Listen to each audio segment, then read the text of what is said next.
whether you're NDC or MPP, you need to have a word of commendation or a thought of commendation for President Akufo-Addo. He is the 7th or so president of the 4th Republic. The MPP manifesto is this is not the first time any manifesto is talking about this matter. And this is a president who comes and says, I have power, the power given me by the Constitution to appoint district chief executive, that I can appoint them from my party. I don't want that power anymore. I think that power is inimical to the progress of our society. Even though that power is given to me, the president, I want that power gone.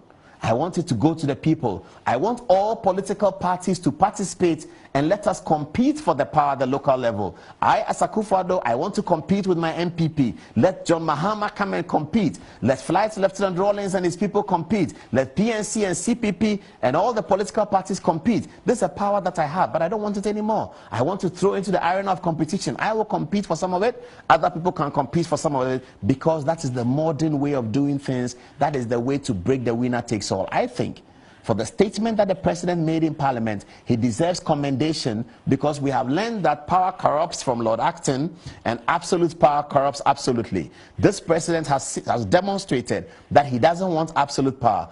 It is something that we have to commend him for. Either we speak a commendation or we think of a commendation, because if each of the presidents of the past, from Flight Lieutenant Rawlings to Mr. Kufuor, Professor Mills, President Mahama, if each of them had said, let me look at the Constitution and take away some of the power that I have, today we will not be having this conversation. If Flight Lieutenant Rawlings has said that I am the president, I have the power to appoint the IGP, I also have the power to appoint the CDS, I have the power to appoint the prisons commander, I do not want to appoint anyone who is going to lead the Ghana Armed Forces. Let us amend the Constitution and have the police council and the military council. Let's have a model and a system that appoints the right people to those places. I will step back as president, would have moved a step further. If Mr. Kufuor came and said that I am the president, I have the power to appoint everybody who leads the financial institution in Ghana. I appoint the governor of the Bank of Ghana. I appoint the managing director of the Ghana Commercial Bank. I appoint the managing director of the National Investment Bank. I appoint the managing director of any state bank. If he has said that, well, I'm the president, I have the power to do so, I don't want to do that anymore. Let us have a system. Let the Ghana Banking College, Ghana Bankers Association, let us have a model with which we do these things, so that these appointments can be made without the president, in the interest of democracy. Would have gone a long way.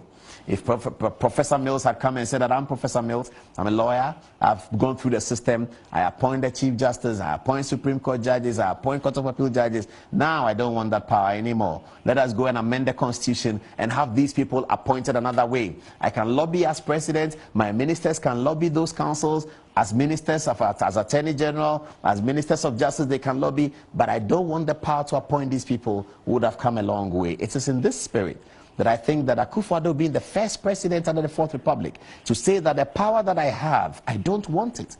Let that power go away and let me compete for it with all other colleagues. We should commend him. That's why when he spoke to Parliament, he said he has spoken to former presidents and they all said the same thing. In tribute to Akufo-Addo, let us hear again what he said in Parliament. Speaker, yet another ambitious decentralization exercise is the expansion of full democracy to local government. A critical step to this end is the direct election of metropolitan, municipal, and district chief executives on a partisan basis. It is a firm manifesto commitment of the new Patriotic Party. Further, my discussions with the nation's leaders, including the former presidents of the Republic, convinced me that it is a step that we must take. The constitutional impediment to this, in Article 55 of the Constitution, an entrenched clause, must therefore be removed. To ensure the judicious use of the country's resources, I propose that the constitutional processes for a referendum should be initiated in such a manner that the holding of the referendum will take place at the same time as next year's district assembly elections. If successful, the outcome of the referendum will mean that the current set of MMDCEs will be the last batch of chief executives to be appointed under the current system. I have no doubt that the resourceful Minister for Local Government and Rural Development, Hajia Alima Mahama, MP for Narerigu Gambaga, will be able to shepherd this process to a positive conclusion. So you heard him. For whatever it is, I think that this president deserves some commendation. Nothing political about it, nothing about MPP or NDC, but let's urge our presidents to look at the Constitution and say what can be done. So, ladies and gentlemen, let's go to the polls on December 17. Let's vote a big yes. And let the NDC begin to guard their alliance, let the MPP guard their alliance, let the CPP guard their alliance, and let us get to the situation where we have these political parties in charge of the districts, and the winner takes all be defeated. Because that is the single enemy. That is the lion and the enemy in the room.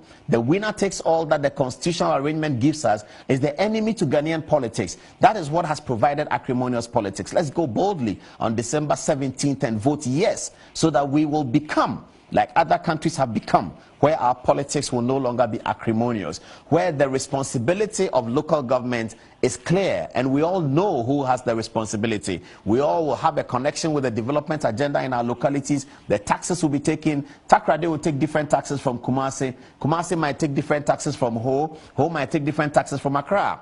If you come to Accra, you have to behave in a certain way. Accra taxes may be white. Takrade will decide to make its taxes yellow, because now the chief executive of Accra is elected by the people of Accra, and is elected on party lines, an NDC person. The chief executive of London is Labour.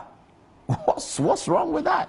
And their policy is not acrimonious, because it's not a winner takes all. The government in England is conservative, but the chief executive of the capital city is the opposition. The opposition have London. So an NDC contractor doesn't have to worry. If NDC have Takrade, he can go there and get contracts over there. An MPP contractor doesn't have to be worried if John Mahama is president. If MPP have Kumasi, he can go there and get a contract over there. Winner takes all will be broken. Election day will have light tension like you see in other countries. Look at a country like Nigeria and look at the election. They don't pull knives.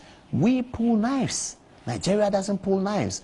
What is the reason? Because we have a winner takes all, and sociologists say self-preservation is the first initiative of man. So ladies and gentlemen, let's get out there and vote for a big yes. If you have any questions or any disagreements, send it to us on our Facebook page, Good Evening Ghana Official. We'll be delighted to answer it. I'm sure that this conversation is going to go on for a very long time, but let us vote a big yes on December 17th.